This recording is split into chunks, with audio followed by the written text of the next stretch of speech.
Hello, thank you for joining me today for this video on how to choose your self-defense handgun. Now, obviously, if you are an experienced gunner and you've been shooting for the last 20 years and you've been carrying guns that long and have shot everything under the sun, this is not a video that will help you. You may be watching it just to see how I'm going to do it and what I say about these guns, but while I'll be mentioning brands here, these are guns that I actually carry, I'll give a perspective on them from the perspective of size, caliber, etc.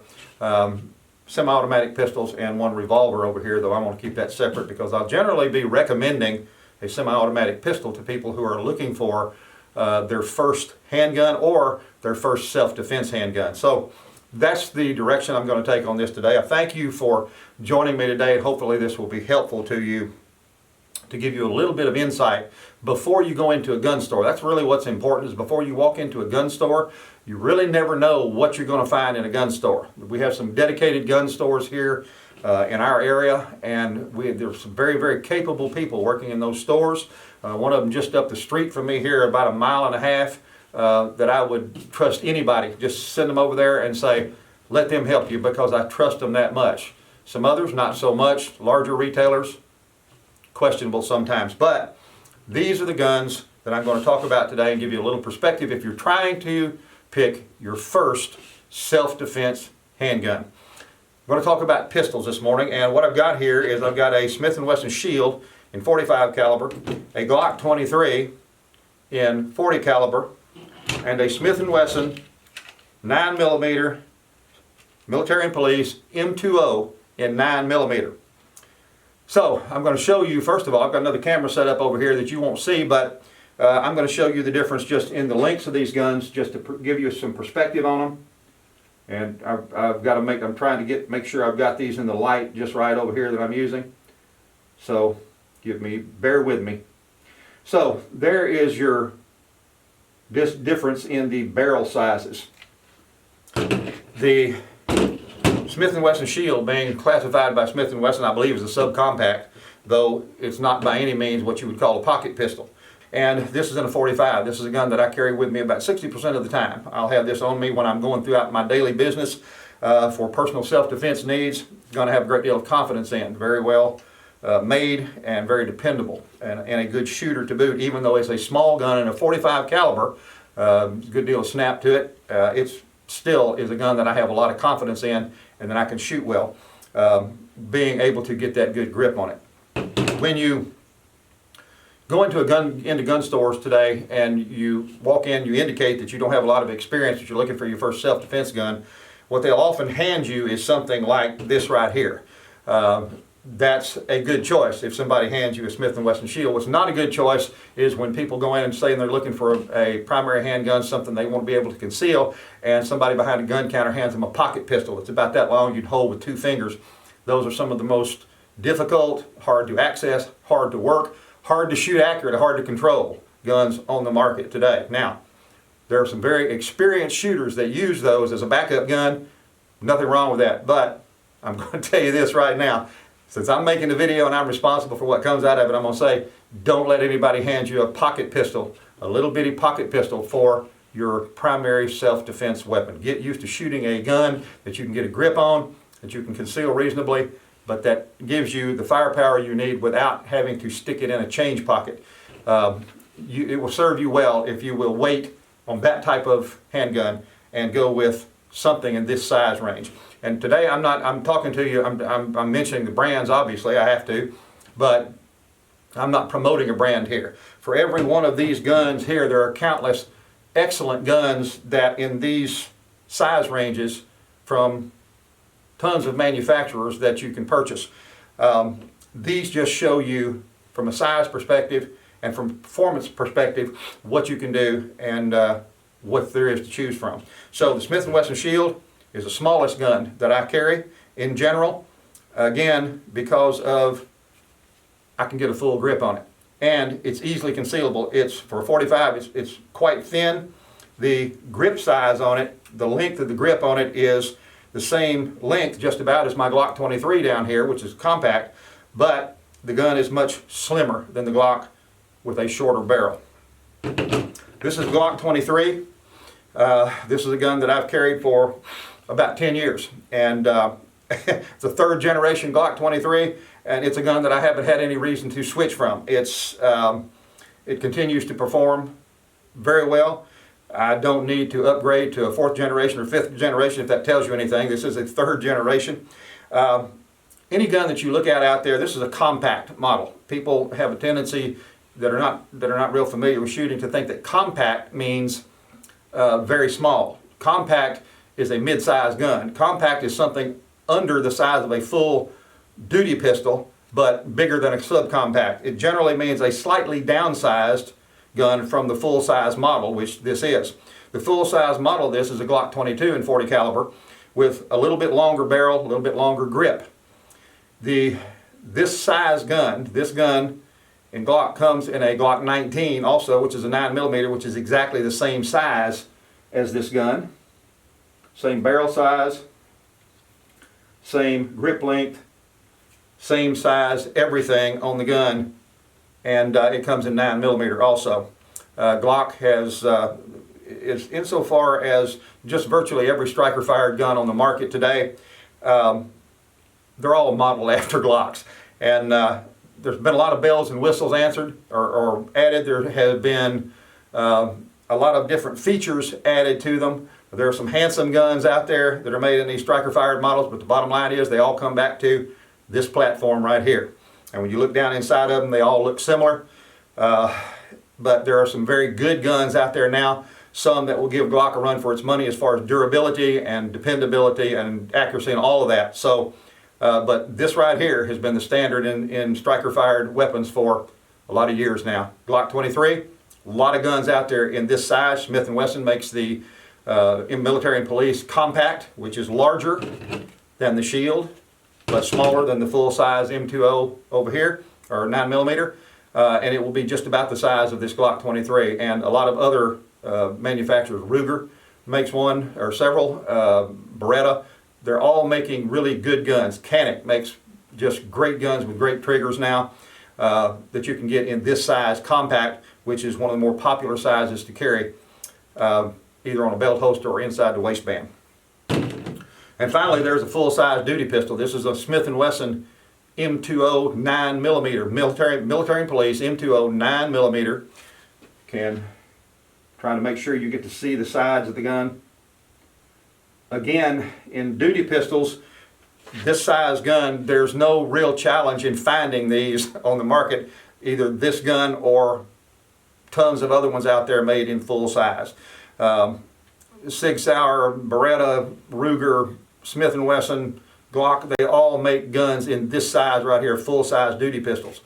Of all the guns that you will shoot, if you're looking for your self-defense, first self-defense gun, of all the guns that you will shoot, your full-size duty pistols will be the most enjoyable to shoot. They'll be the most controllable. They'll be the ones you can wring the best accuracy out of, and that's for men or women. People, I've worked at a retailer for 4 years where I had to finalize gun sales and deal with gun sales. I can't tell you how many times men come in and tell somebody behind the counter that the wife standing with them while she stands there silent tells them she needs a little bitty gun so she can control it.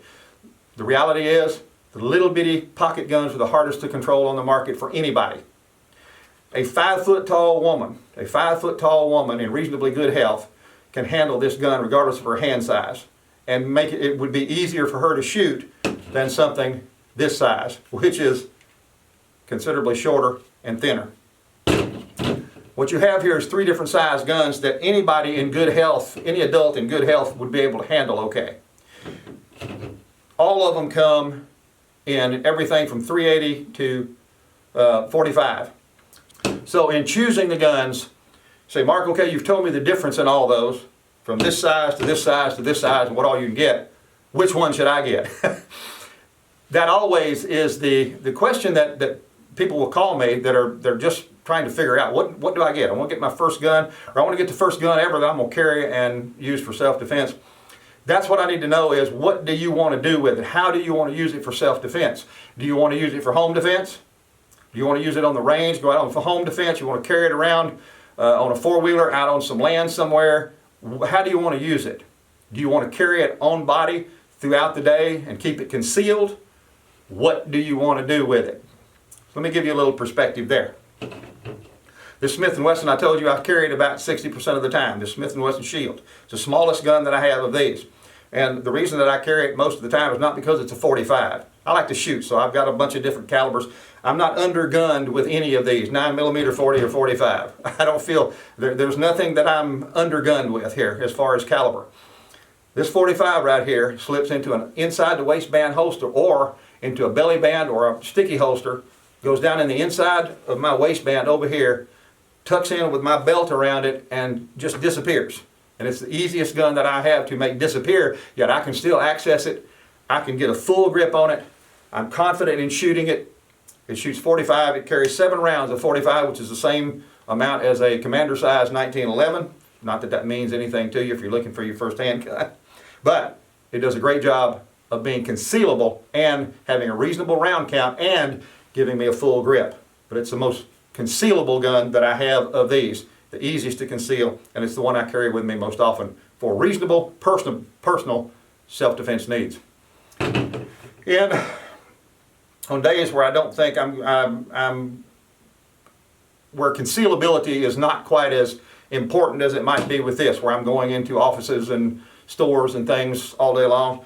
Generally, if I'm out at parks, or not at parks because you can't carry them in parks here, but if I'm out fishing somewhere, or I'm out in an isolated area somewhere, or just going about my business when I'm not going to go in a lot of places throughout the day, I'll carry my Glock 23. Carries 13 rounds, I believe 13 rounds in the magazine, and 1 in the chamber if you want to go that route. You could carry 14 in it, but I generally carry 12 in the magazine and 1 in the chamber, and keep the gun ready to fire. The gun is concealable, but not nearly as concealable as this Smith & Wesson M20.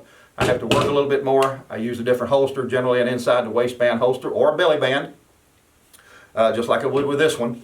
And the difference is it's a little bit more, it's not quite as concealable, but it carries more rounds, and I can get a little bit better control of it. Got a longer sight radius, get a little bit better control of it if I'm out in public a lot and need a little bit, think I need a little bit more control. Just the choice between this one and this one is just what I'm going to be doing for the day, is what it is.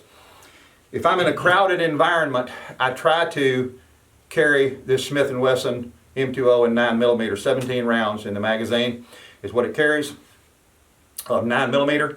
The most controllable gun of all of these insofar as the muzzle flip and the caliber and the weight of the gun. This is the most controllable, mildest shooting gun there is, carries plenty of ammo, and in a crowded environment, like if I'm carrying it to church, which we can do here, if I'm carrying a gun to church, I'm going to try, if my clothing permits it, I'm going to try to carry this gun right here, because in a crowded environment, if something broke out, God forbid, I would want the most control. I would want a good round count, and I would want the most control and best accuracy of any of these guns. And it doesn't mean that this gun is less accurate than this gun, that's less accurate than this gun. It means that I can personally control the gun and be more accurate with it than I can with these other two. From both the round that it shoots, the weight of the gun, the length of the gun, the sight radius, it's the gun I have best control over when I'm shooting it. So, in crowded environments, if my clothing permits it, I try to conceal and carry this gun. If I can't carry that gun for whatever reason, I'll go to the Glock 23. One of these two right here for the greatest control, if that's possible. If neither one of them are, then I carry this one. And there's a lot of factors that play into that, but that just gives you a little perspective. This goes with me most of the time for personal self-defense. This one goes with me for a combination of factors that I might be considering throughout the day, whether I'm in a crowded place or in an isolated place, or where I think I could have some problems somewhere. If I'm out somewhere in the woods somewhere, I want to make sure I've got the round count and the power that I need and the controllability that I need of this. And again, this is the gun I have the most control over for a crowded environment, where I want to make sure that if anything ever breaks out and I'm firing, I have to fire this gun in a crowd. I want to get the best accuracy that I can get out of it, because what I don't want to do is be shooting at a perpetrator and hit somebody that is innocent and just trying to flee for their life. These are the kind of things we consider in self-defense handguns. What do you want? That's the question. Now I'm going to talk about one more thing here. a lot of times, again, people will go into a gun store for their first gun, and they'll say it's their first gun, and somebody will get out a revolver and hand it to them. Well, this is a Model 85. This is a Taurus revolver. On any revolver, if you cock the hammer, and excuse me, this is clear. I'm pointing at a concrete floor with a brick wall on the other side of the concrete floor here. The gun, if you cock the hammer, pull the trigger, you know the trigger is just very easy to pull. So you can control that just because you can get a good, if you can get a good grip on it, the control you can have because the trigger pull is so light with the hammer cocked, you can control it and it's all good. The downside to revolver is the double action trigger pull. That's where you don't cock the hammer, you just pull the trigger. On every revolver, even one with a light trigger pull like this one, you're still going to have about a 9 to 12 pound trigger pull on that gun.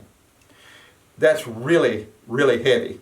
So, and the reality is, if you've got this gun tucked in a holster over here, you have to get it out from under your shirt, and somebody's coming at you with a weapon, you've got to use your gun in an emergency. You're not going to come up here and take the time to cock the thing. What you're going to do is you're going to come up with your finger on the trigger and you're going to pull it in double action.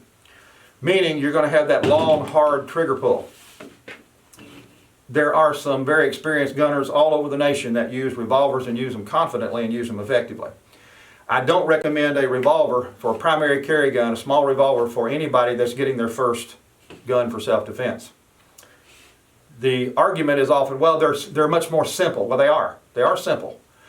But the bottom line is, on any one of these right here, you're going to be able to bring it into action faster and pull the trigger faster if the gun's ready to fire, and do it more accurately and easier and with more control than you will with the double action of virtually any revolver.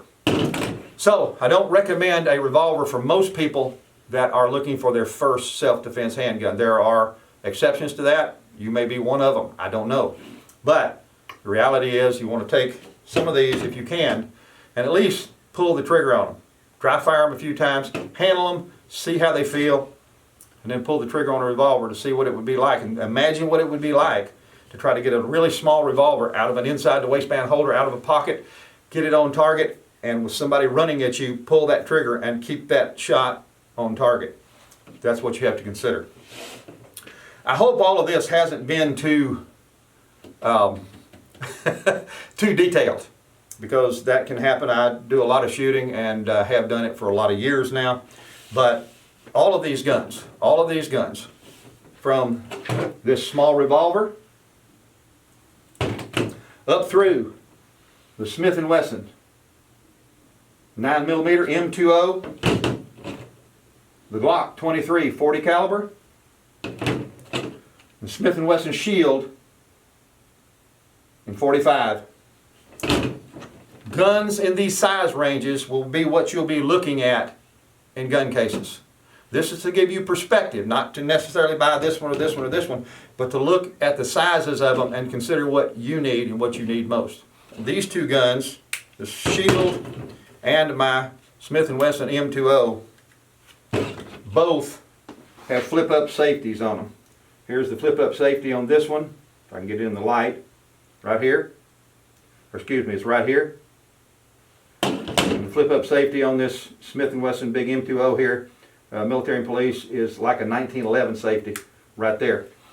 Don't let anybody shame you for getting a safety on a gun. That's the case a lot of times now. People get so arrogant that they think that you shouldn't get a safety on a gun, because you should be handling your gun in a safe manner no matter what. That's true, but the reality is an extra measure of safety never hurt anybody, because we're all human.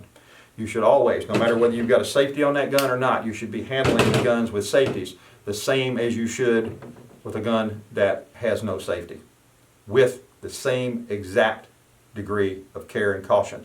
And you should be carrying a revolver, which has a very heavy trigger pull that you generally don't have to worry about getting pulled accidentally, but you should never depend on that, and handle the gun carefully like you would any of these guns in ready to fire condition. So those are your considerations, and if you have any questions, please feel free to contact me through the Christian Gun Owner website. There's a contact form over there. You can go in there and type in your question about any one of these guns, or about any of the sizes of these guns, about how to effectively carry, and I'll be glad to answer your questions. If you're watching this on YouTube, please go down below and subscribe. Hit that little bell so you know when we're putting out new videos. And check out some of the guides that I've written. I've got links to everything down there in the description, and some things that will help you, particularly if you're newer to shooting, looking at your self-defense handguns.